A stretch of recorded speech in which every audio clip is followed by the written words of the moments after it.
સ્વાગત છે। અંગડના નવાપુરા વિસ્તારમાં બ્રિજના કામમાં હિટાચી મશીન ચાલકે એક સ્થાનિક યુવાનને કચડી નાખતા અરેરાટી ભર્યો કિસ્સો સામે આવ્યો। અંગડના નવાપુરા વિસ્તારમાં બ્રિજનું કામ ચાલતું હતું, જેમાં હિટાચી મશીન ચાલકે એક સ્થાનિક યુવાનને કચડી નાખ્યો।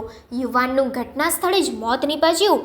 અકસ્માતની ઘટનાની જાણ થતાની સાથે જ સ્થાનિકો અને રાહદારીઓ ઘટના સ્થળે પહોંચી ગયા હતા।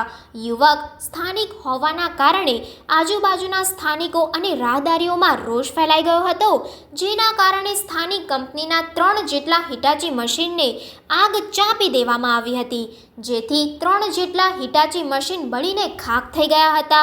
ઘટનાની જાણ પોલીસને થતાં અડધી રાત્રે પોલીસનો મોટો કાફલો ઘટના સ્થળે પહોંચ્યો હતો।